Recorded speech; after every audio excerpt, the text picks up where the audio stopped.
dated May 15, 2025.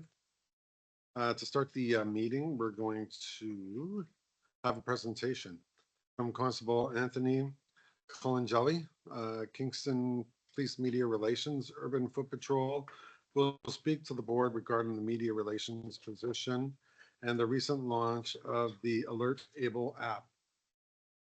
So, welcome, Anthony. Right on. The floor is yours.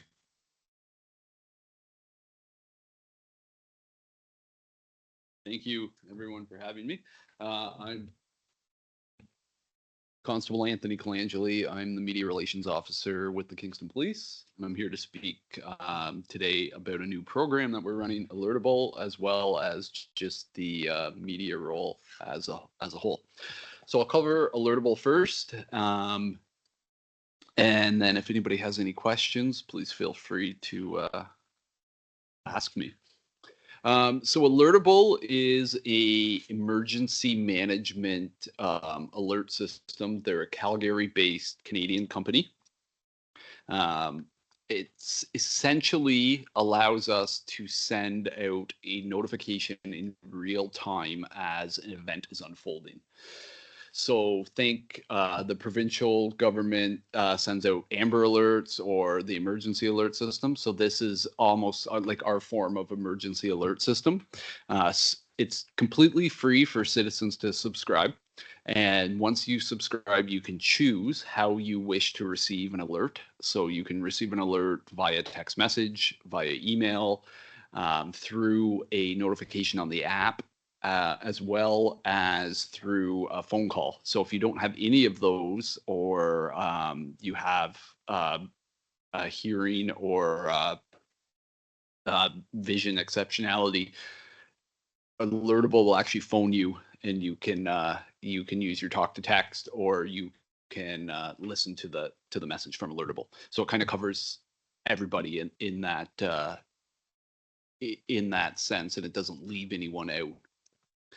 So once you subscribe, like I said, completely free, you choose how you want to receive the alerts.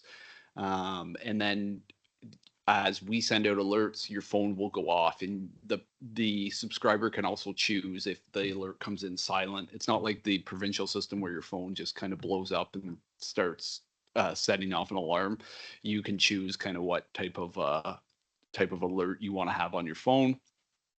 So it would be useful in things, missing persons, road closures, ongoing incidents. We would send out an alert saying there's an ongoing incident in this area. Please be advised. The alert would have instructions. It would have a little bit of information as to what is going on, as much as we can share.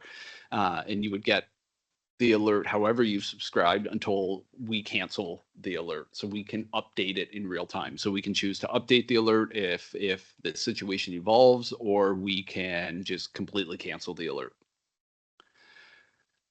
It's Alertable saying here that 20 to 30% of Canada's population is underserved. And I think the biggest thing is right now when we send out a media release or a road closure, we're pushing it out to our media agencies as well. We're putting it on X and Instagram and Facebook.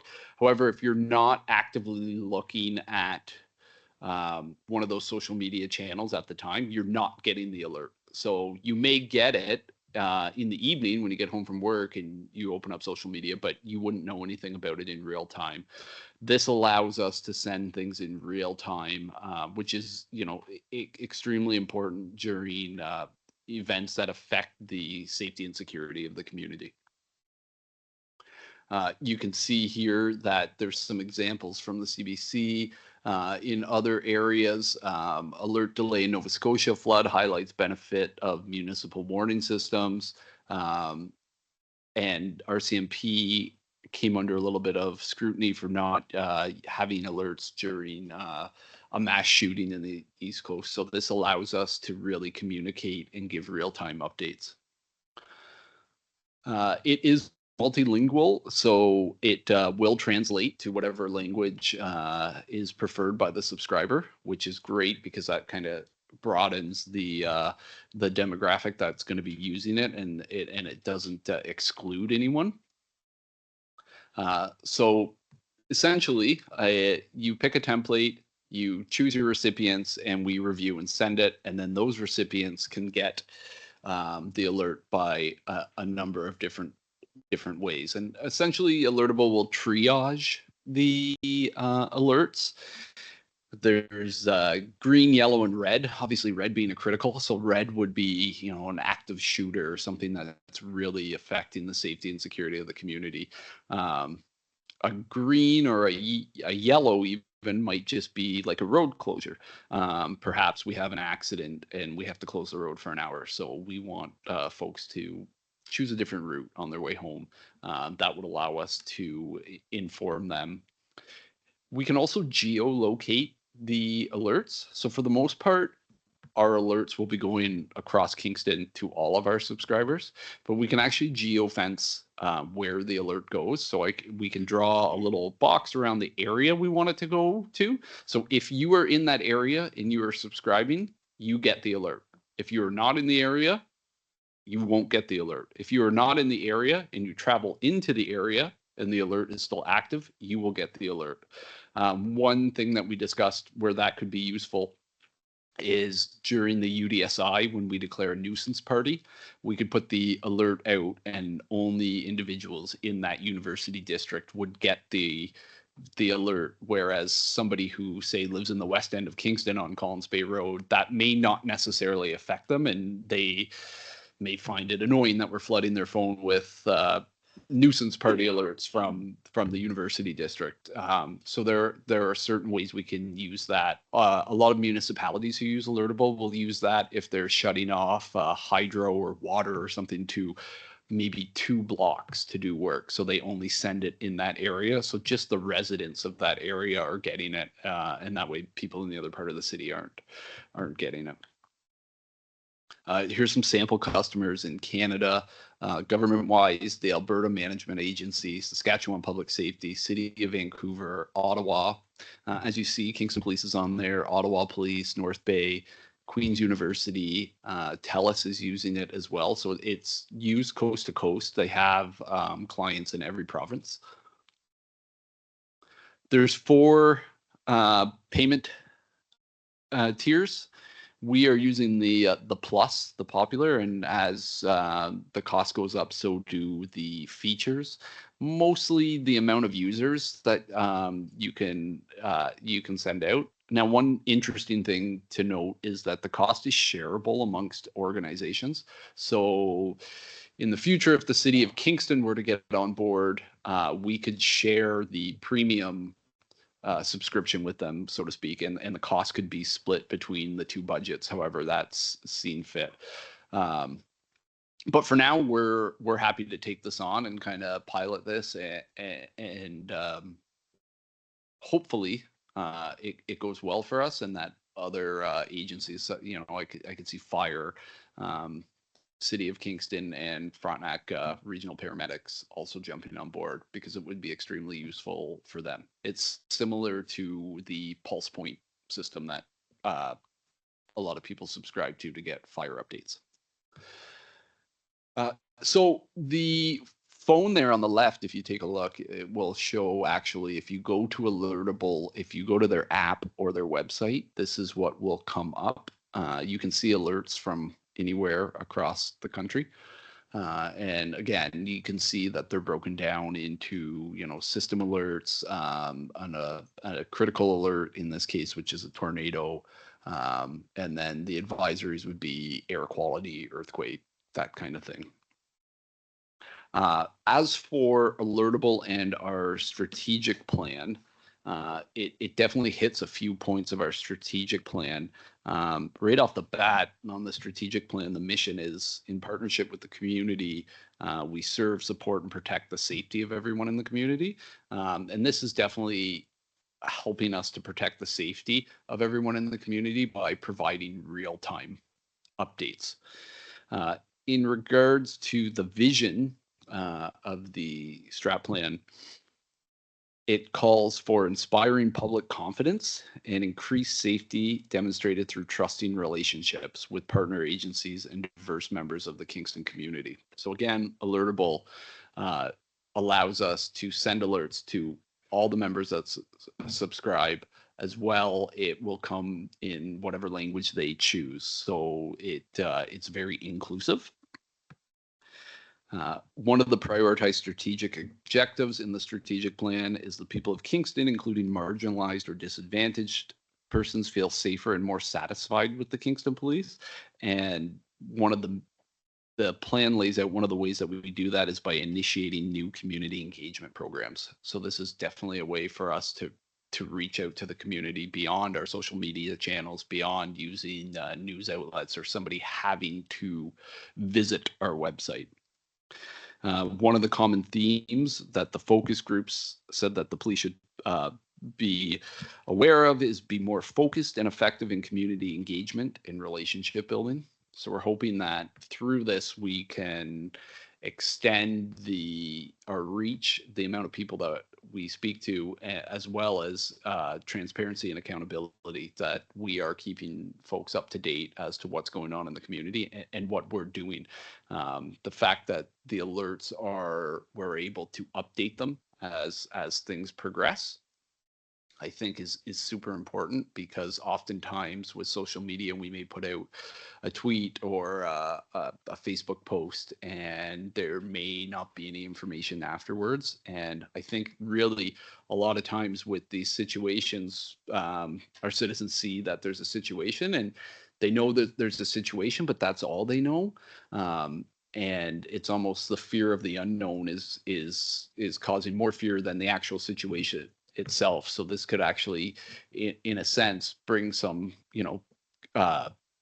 I guess, clarity to a situation, so folks know exactly what's going on. Yes, I know there's an incident happening. I know it's happening in this part of town, but the police are providing updates, and I feel confident that they're able to handle that, as opposed to there's 10 police cars in the west end of Kingston. What's happening? Do I need to avoid that? Do I need to stay indoors? What do I need to do? Right. And lastly, on the strategic plan, it talks about community safety and the well-being plan. The community safety and well-being plan is a methodology to collaboratively build a resilient community that can respond and adapt to change in ways that foster cooperation, build capacity, increase connectedness, and ensure essential needs are met. And I think Alertable really hits on a lot of those points. We are increasing connectedness. We're ensuring that essential needs are met by informing our citizens in real time what's happening. Another nice thing about Alertable is we are able to plan our posts. So if we do know of an event that's happening or a road closure in advance, we can send them out in advance. And if we know it's construction that's going to close some roads, we could put that out and it will expire on its own as well. We don't have to remember to go in and cancel it. So that's Alertable in a nutshell, if anybody has any questions. Go ahead, Greg.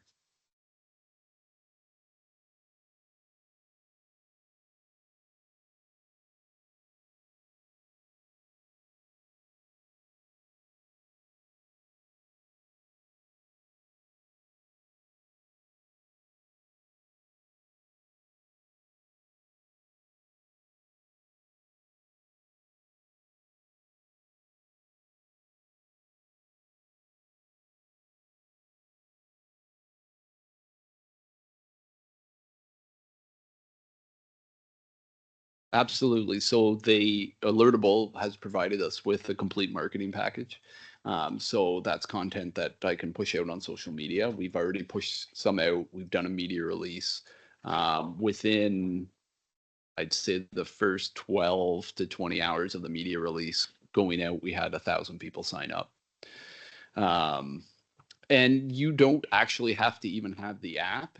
You could sign up web-based just by going to the website and then signing up via your email or your text. Some people choose the app just because it's easier and they're used to using application-based programs, and it will send alerts to that app, but you can also choose multiple ways. Another great feature is that folks that maybe aren't living in Kingston can sign up for it. So say you have a a child at Queen's University. You know, that's the nerve-wracking time sending your kid away for the very first time. You can sign up for Kingston's alerts and kind of keep an eye on what's going on in your child's community, or if you have an elderly relative living in Kingston and you're out of town, you can kind of keep tabs on that as well. So it's not limited to just folks in Kingston. If you're visiting here for a weekend, for a hockey tournament, you're going to be here for 3 or 4 days. You can sign up, get the alerts for those 3 or 4 days, and then you can turn them off for Kingston and back on for your community when you get home, if your community has it. I go. I was just curious about curious people. Have the people who have been using this app commented all about people going into locations that they've been encouraged not to go into? Yeah, I think that's always an issue. And I mean, I think it's no different than when we put out a media release or a social media post saying, please avoid the area. You're obviously going to have some folks that go to the area for some form of entertainment, I guess. I haven't heard specifically from any organizations using it that they've seen an increase in that. But one of the nice things is we can add our own instructions as well. So they give us on the templates, a blanket list of instructions that, avoid the area, listen to law enforcement. If it's a hold and secure, stay inside, lock your doors, but we can also kind of cater that as well. And again, that's also helps with the geofencing. So if it is a really if it's an incident that's only affecting a small area of town, we could geofence it so somebody in the East End isn't getting something that's only occurring on one street in the West End, and we don't anticipate to last long. Might as well just keep going around the table. It looks like it's scalable, like from a software point of view and for usage. So I saw 10,000 SMSs, but your success of having 1,000 subscribers seems to me you'd have 10 allowances of occurrences for the year. And then I don't know if they then start to ramp up, a cost per additional. It almost sounds like a late night horoscope conversation, but the next level tier was only up to 20,000. Is it scalable enough so that if it is successful, you won't find that you're getting excessive charges from the software company? Yeah, we discussed that, and it should be. We were assured by the company that it should be, and that I can't remember exactly how the tiers work. The 10,000 and 20,000 SMS, because that was a question we had in the presentation. It's not, that slide was from the company directly, and it's not reflected great as to what that actually means. It's not so much as a limit for us. I can't remember the way that they explained it, but I can look into that further for you. Maybe it's just the capacity of what it can get out to at one time. My only concern is that you have this great software and it works, but then software providers need to make they need to make a living too. We just want to not make them make it off of our police. No, yeah, absolutely. I agree. And you can see on there too that like the city of Ottawa is using it. So they would far exceed that in, obviously like a day if they're sending out an alert. And I think we need to be somewhat selective as to what we put out. We do live in an age where information sometimes is thrust upon us whether or not we want it. You go to a website and there's 3 pop-ups asking you to sign up for a promotion or a new credit card or apply for whatever. So I think along with being transparent and accountable, we need to make sure that we're not using this for something that it wasn't designed to be using, and that we're spamming our citizens with some form of information that we want to get out. Because if that's the case, I could see where people would maybe unsubscribe because they don't want that. So as of right now, we actually haven't we've been live for about a week and we haven't sent out an alert. We haven't had an incident that, met that threshold. But we can still use it for, things like promoting the Kingston Police Fun Fair, that type of thing, to let the community know, hey, this is happening. But we discussed that with the company too, just that you want to try to only use it when applicable. Go ahead, Jim. Thank you, Mr. Chair, and through you. My question is, you mentioned that down the road in the future, the other organization will be probably joining and sharing the cost. Would you be able to elaborate what does that mean? I mean, what kind of organization or institution can join? And also, it's second to Adam's question. All the alert we're going to put it on, it's going to be only police related for now, or when we get engaged or be partnered with other organizations such as fire department, then what kind of mechanism we're going to have to choose what we're going to send it out for alert or what not? Yeah, so for the other agencies, I think it would be partner agencies would make, the most sense with us would be, I think first and foremost would just be the city of Kingston, a partnership with them to be able to push out information. As for breaking it down to what the alert is, there's a vast range of templates that we can choose from. So when I go to send out an alert, I can choose under the police template, and that preloads templates for me, missing persons, ongoing incidents, what have you. If the city were to put one out, they probably wouldn't choose the police templates. They would be choosing city or infrastructure. One of the perfect ones is like, we need to shut the water off on these few blocks. We'll put that out. So that would be highlighted at the very top of the alert. So it would come in either green or yellow because it's not a critical alert. So right off the bat, people would know, it's something that I should look at, but it's not need to know right now. And then at the very top, it would say who's putting the alert out. So the city of Kingston, and it would have a title. So essentially it would come on your phone like a text message blip. So if it's from the police, it would be Kingston Police and road closure. And that's what you would get when you click on it. If it's from the city, it would be water main disruption and city of Kingston. So you would be able to differentiate from the different agencies that are putting out a specific tweet. So when you were discussing with the company, Calgary, how long have they been around? Do you know, estimate? I don't know how long they've been around in That's Atlas. fair. So I In guess, the 2000s, I know that. is it a one-way street, meaning like when we download the app, do we have to add cookies, things like that? And if is the site going to collect data? And if it is going to collect data, what data is that?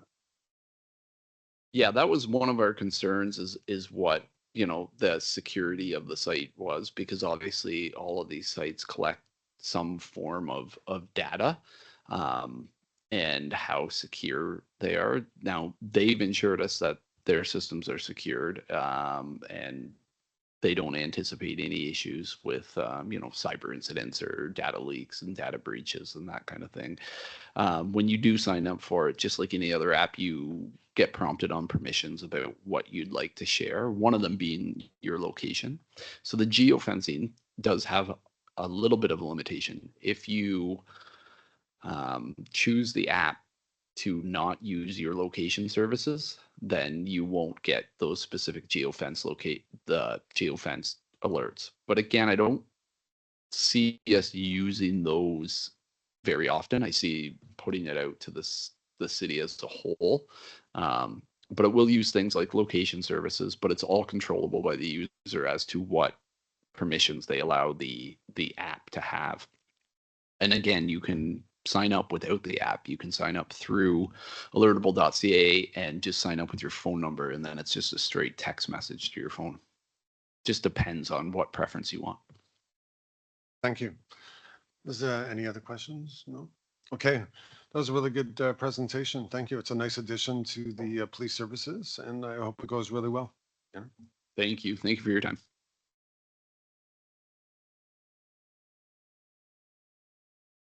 Okay. Next, is there a disclosure of a conflict of interest? No? And can I get approval of the agenda? Thank you, Greg, Gail, all in favor? Okay. And then can I get an adoption of the minutes from the last meeting, 2505, held on April 17th, 2025? And the minutes on the special meeting, number 2506, held on May 6th, 2025, be adopted? Greg? Jimmy, you were at both? Yep, good. All in favor? Thank you. Good. As far as the communications that are from the Ontario Association of Police Service Boards, Office of the Inspector General of Policing, the Kingston Police Association, the Ministry of the Solicitor General, the Canadian Association for Civilian Oversight of Law Enforcement, be received by the board. First or seconder, thank you, Greg, thank you. All in favor? Good. And then, was there any questions about any of those communications that came in? Greg?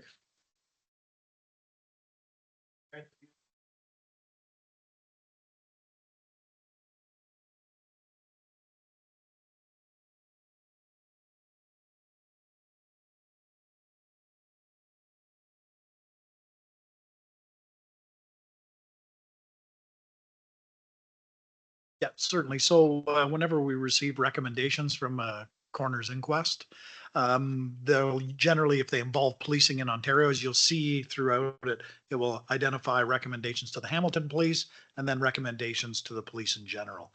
And, sometimes there's services doing things that other services may not be. They may respond to that saying, hey, here's a new tool that we've either created internally or we've done that can be shared provincially. At the end of the day, obviously, crisis intervention training, tying that into use of force. Many of our services, most services are already doing it.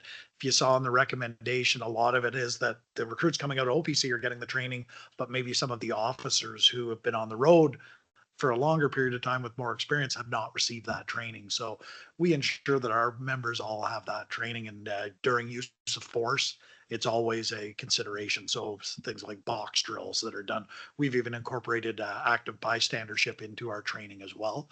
So, but they are, we do receive them, and sometimes there's things that we may not be doing, and we identify that and ensure that we introduce it into our organization. Very good, thanks. Then we're going to move forward. There's no delegations. We're going to have, if the chief or deputy chief would like to speak to the information report. Certainly, we Sure. both might have some, I certainly from a high level, we'd already discussed St. Patrick's Day, and I know my apologies in getting the information, but we had a few setbacks early in the year, which we've battled through, but really, I get to come up and speak to it, but everybody sitting in the audience is responsible for it, and the deputy as well. That a couple of years ago, we made the effort to let's do things differently, because if we don't change, it's just more chaos. And everybody's got it, bought into it financially, operationally, and we're starting to see the results. And that includes the students themselves and the university. And I can't take my hat off enough to all of those groups, the community as well, but our staff who from outlining the budget for the event, outlining the benefits, Scarlett in our finance department, speaking with everybody. She's even created new budgeting sessions to educate everybody about, hey, this is why we're doing things. And so we're starting to see people understanding that financial component. And then operationally, getting out with our liaison teams that, they're invaluable. We're using them more and more, and, getting out and rubber on the road before the events take place. So everybody understands what the expectations are. And when those are communicated effectively, it's great. And Alertable is going to help us next year to even expand on that, or for homecoming later this year, expanding on here's the expectations. So in our report, we've outlined what we kind of have done, what it cost, of 50% reduction. And if we start looking year over year for the past several years, it's a drastic reduction, and it's just becoming more efficient on our end. And having that relationship and an improved relationship always equates to a decreased cost. So we're starting to see that. And I'll turn it over to the deputy because I know he has a couple comments on it as well, maybe to talk about the stats. Sure. Thanks, Chief, and through you, Chair. Just a couple quick points as well. In the report, we got our acronyms mixed up, POU and PLT. So public order was not deployed. It was consulted, but it was not deployed, and that's obviously a financial savings. PLT was deployed by members of the OPP. So just a bit of an amendment there. PLT was on scene for the whole week leading up. OPP and our own staff, and that's our liaison team really sending our message home and making sure our enforcement efforts matched what our messaging was for the week leading up. As you're aware from the report, 7 Liquor License Control Act violations. The messaging, I think, was loud and clear to the students, and some Highway Traffic Act offenses at 8. I do have some municipal stats from our bylaw team that we are tied very close with for the event. They laid 18 amplified sound tickets. They laid 33 fail to leave premises tickets for the nuisance party, and then host nuisance parties for 7. So there was a number of tickets that were laid by bylaw, and we have a liaison team that works directly side by side with the bylaw unit. Just looking at some of our notes from the event, our main uptick of time was 1 to 4 p.m. So we really saw that afternoon as our main peak time, and that's usually what we anticipate throughout the planning phase. And the chief already touched about the internal staff and the amount of work for coordinating the event that went into it. It's incredible. Everybody knows their role, and the plan's getting pretty oiled as we speak now. But our municipal partners as well, with the Works Department, Bylaw, and Transit, we had huge support from them as well to pull things off.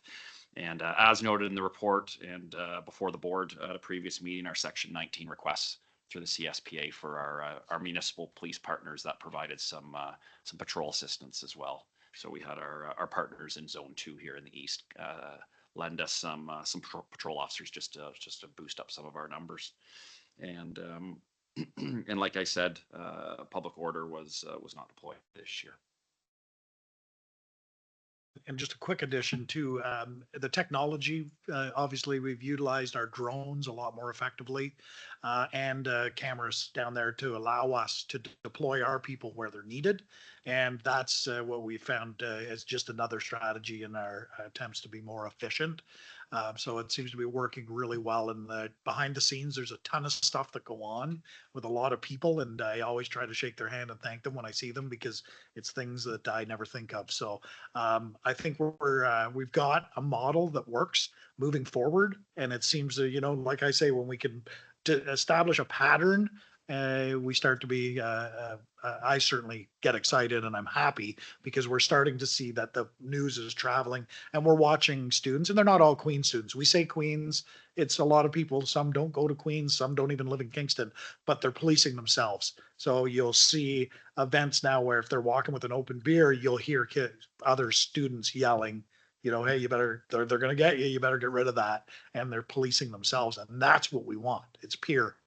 The peer support that they provide each other, and the enforcement they do with each other is helpful. So more to come in September and for homecoming, but expect to see more of the same. And if we're greeted with the same behaviors, then I think we're really getting somewhere.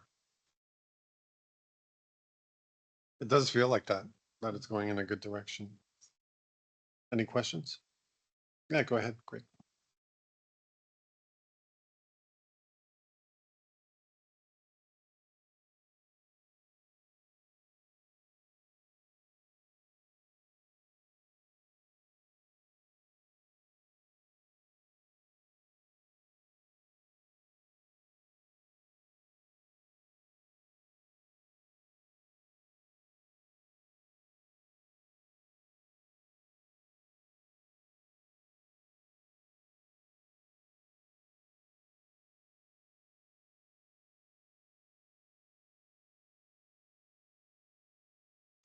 Yeah, when we came out with the new strategy, so we didn't really have an effective PLT. We knew what PLT was, but we'd never done it before. So our strategy of in 2023 was PLT getting out front and then a high enforcement team because we wanted to hammer down the activity. So we identified a number of people who are, I would say, high performers, especially when it comes to provincial offenses. And so we had them as a high performance team out hammering everyone. There was no gray area. It was if you were doing this, and we'd instructed people that we would be doing it. In 2024, we exercised the same, but you saw the reduction. So we still had a high enforcement team out there. And then in September, when we, after St. Patrick's Day in September, we deploy the high enforcement team to educate the students when they move in during move-in weekend and the lead up to homecoming, and we had to stop it because they couldn't find anything. So that to me said, we're getting the message through. And as I had promised all the students, if their behavior changed, our footprint would change. So we saw a reduction of public order. We saw a reduction of the high enforcement team. And I can tell you, and the deputy and I both, we and our senior command, we go down and spend a lot of time down there. And I can tell you from 2023 to 2025, completely different. And, we're not seeing beer cans, bottles, stuff being thrown. It doesn't look like a war zone when everybody leaves because they're carrying their thermoses, they're carrying their, drinks, and, nobody's really right out of control. What's in there? Do they have a vodka and soda mixed in there? Well, it's hard to say because it's a thermos and we're not taking the lids off to smell it. And frankly, you couldn't smell it anyways. But at the end of the day, the desired behavior we're getting, and we're not seeing the same things that we saw in 23 and 24. And therefore, for us, it's just our part of our strategy. So when it's in front of our officers, they will enforce the law and they will lay tickets. But you can even see with bylaw, whose sole purpose is right there with a focus, and ours has a little more focus on safety. But we're just not seeing those behaviors that warrant tickets being issued, and that's a great thing. So. I was just thinking back, maybe 4 years ago, there was a lot of tickets written and the JPs really didn't hold them to account. So yeah, there was lots of tickets, but none of them really stuck. And they got away without having to pay anyway. So I think this is a much better way to go about things for sure. Okay. Ratification of motions. There is a community safety and policing grant, local priorities funding stream 2025, 2026. Can I get a firster and a seconder for that the Kingston Police Services Board ratify the motion passed by a poll of a quorum of board members on May 7th, 2025, pending the next scheduled board meeting being this, that the Kingston Police Services Board approve the community safety and policing grant application, local priorities funding stream 2025-26 regarding the MCRRT program, and that the board authorizes the chair or his designate to sign the grant application for submission. Thank you, Jimmy. Gail, all in favor? Good. Right. Community safety policing grant, provincial priorities funding stream 2025-26. The Kingston Police Services Board ratify motion passed by poll of quorum dated May 7th, 2025, pending the next scheduled board meeting, that the Kingston Police Services Board approved that the community safety and policing grant application, provincial priorities funding stream 25-26 regarding the project Beacon 2.0, and the board authorizes the chair and designate to sign the grant application for the submission. Thank you, Gail, Jimmy, all in favor? Good. 11, motions. Ontario Association of Police Services Boards, OAPSB 2025 conference and AGM. Whereas Gail McAllister has been nominated for the OAPSB Board of Directors as a Zone 2 board member representative. Congratulations, Gail.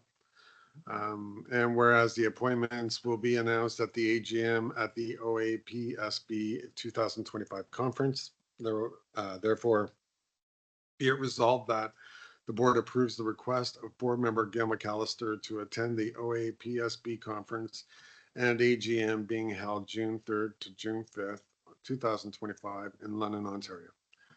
Thank you, Greg. I will, yep, good. All in favor? Very good. You represent us well, Gail. And next is the Kingston Police Association 26th Annual Cops for Cancer Memorial Golf Tournament that the Kingston Police Service Board sponsor. The Kingston Police Association 26th Annual Cops for Cancer Memorial Golf Tournament, $100 as a returning hole sponsor. That's a really good deal in times of inflation, $100, right? So thank you, Gail, and very good. All in favor? Thank you. And next would be the 2025-2026 Ontario Strategy to End Human Trafficking Funding Agreement that the Kingston Police Services Board enter into a funding agreement with between His Majesty the King in right of Ontario as represented by the Solicitor General operating as the Ontario Provincial Police and the Board for funding under the 2025-2026 Ontario Strategy to End Human Trafficking, provincial strategy, for funding up to $17,400, and the board authorized the chair to execute the funding agreement on behalf of the board. First or seconder, thank you. Thank you. All in favor? Okay. Then I will ask if there's any new business. Jimmy, go ahead. Thank you, Mr. Chair. Just the question, it's been going on for a while, the question to the police chief and deputy police chief.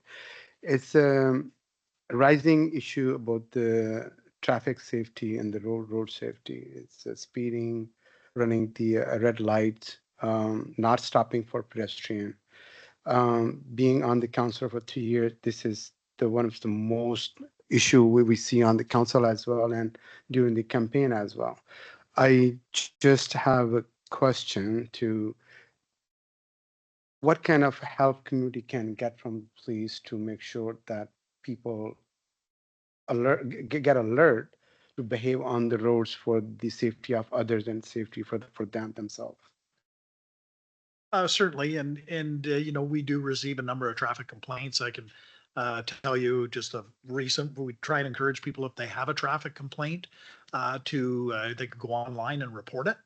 And then what we do is go out and investigate it. So oftentimes we might get a complaint that everyone on this road is speeding and everyone is doing 120 kilometers an hour in a 50 zone. So we'll send out our traffic team. Sometimes the community volunteers will go out with radar to validate, and our traffic enforcement team will go out to validate. And then we have on our patrol shifts traffic ambassadors who would go out and investigate. And if they spend time, and let's say they check 100 cars and there's 100 cars and none of them are doing 150 kilometers an hour, it kind of negates that every car is speeding. But we know there's speeding going on in our community everywhere, and we know that we can't be everywhere. So of course we have the addition of red light cameras, speed cameras in community zones that the city focuses on, which is helpful. And then with us, you know, we will tackle each area as we can. We obviously tell people, you know, being safe when you're on the roadway, when you're crossing the roadway. Obviously, there's a lot more cars on the road now than there used to be. I can tell you, anyone who drives, the driving quality is not where it used to be. The deterrence of losing your license doesn't seem to bother anyone. You know, you get your license suspended for 3 days for texting and driving, and we can write 1,000 tickets a day if we had the resources to do it. So it's certainly, people are encouraged. If there is something going on in your area, let us know. You can go online, you can call in the complaint, and then we will investigate it. And if it warrants further follow-up, then we do that. And if we don't have the immediate, because the one-offs happen, and a one-off is going to happen, and we can't, you know, if we're there and see it, we can enforce the law then. But oftentimes there's going to be that loud mufflers, for example. When there's a police car, they don't rev their engines, but when the police car is not there, they do. You know, but you have to find them doing it. So we'll continue to do that, and you know, at the end of the day, we'll continue our enforcement And our blitzes that our traffic department does are generally derived from what's been a problem area recently, what's been complained about recently, and try and tackle those issues in those areas. So we'll continue to do that, and people are encouraged. And I know people, I did this and I didn't see anybody. Well, I didn't see the police come, but we always tell people, if you were watching the street for a 24-hour period, because our people may come out early in the day. If you have a specific time, we'll try and address it at that time and monitor it. But and whether it could be a community volunteer that goes out and assesses first to prioritize, are we going to send officers there to do it? So it's it is obviously roadway safety is something that we take very seriously, and it's a dangerous place out there. We won't disagree, and we'll continue to do our part. But if you see something and you'd like to report it, it will go into our queue. It gets prioritized, and then we'll tackle them one issue at a time. You go with that answer, Jimmy? Kind of feels like every generation of new driver has to have a tragedy. And then everyone's like, oh, this car is a weapon. And then they start behaving. And then the next generation has to learn the same lesson by someone, young person having a tragedy. That's unfortunate. Okay, so the next, I'll ask, we'll move into camera. And can I get a first and seconder for that? Thank you, Greg, Gail. All right, all in favor? Very good. Thanks. Maybe we'll meet 5 minutes. Take a 5-minute break.